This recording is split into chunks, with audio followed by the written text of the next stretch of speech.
Member Saanich North and the Islands. Yes, thank you, Mr. Speaker. My colleagues have been asking concerning questions this week about natural gas exploitation, highlighting leaking wells, bankrupt companies, enormous environmental liabilities. Our lax regulation combined with excessive public subsidy is not just a bad policy, Mr. Speaker, but it's also negatively impacting those who live in the area. Today I'll focus on the farmers. In their final report, the ALR Revitalization Committee stated that the impacts of oil and gas extraction on agricultural land and farm businesses having, quote, is reaching a breaking point, end quote. The exponential increase in oil and gas infrastructure has exceeded our current regulatory environment's ability to protect farmland.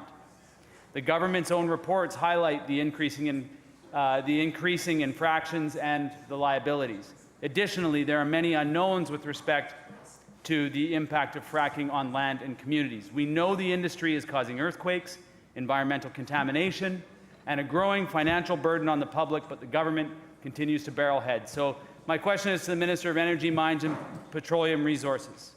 Will the Minister provide tangible examples of how she and her government is addressing how the natural gas industry is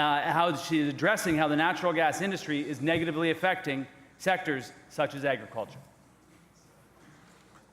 Minister, Energy, Mines and Petroleum Resources.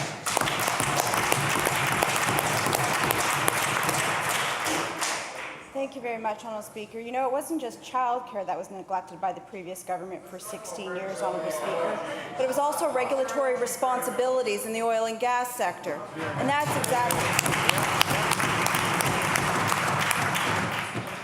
exactly why this government came out of the gate right away looking at ways that we can actually fulfill our responsibility, our duty to British Columbians to be appropriate regulators, Honourable Speaker.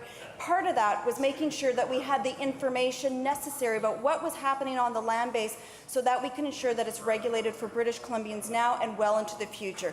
That's why we commissioned a report with 3 scientists on hydraulic fracturing. That's why we also asked the Advisory Committee for Revitalizing the Agricultural Land Reserve to look at this very issue in terms of how agricultural land, which is living right next to oil and gas production, sometimes oil and gas production right on agricultural land, how is this taking place and how can we do better? We've received that report. We take it very seriously as a government. So does the Oil and Gas Commission, Honourable Speaker. So does the ALC, and we're moving forward with those recommendations.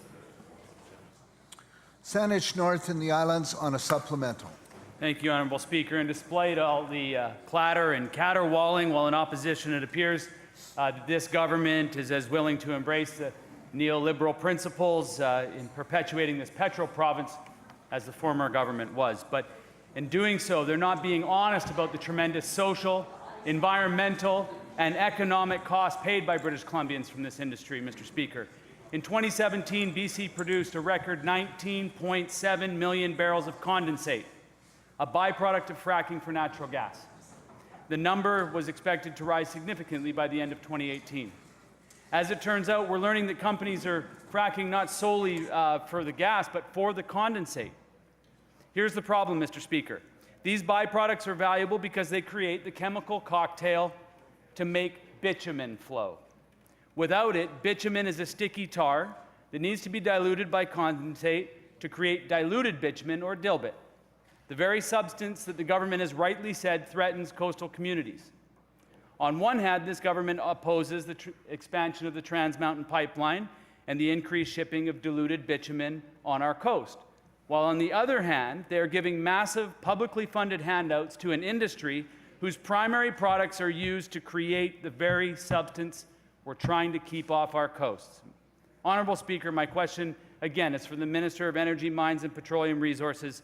Can she please explain this obvious contradiction? Minister, Energy, Mines and Petroleum Resources. Thank you very much, Honourable Speaker.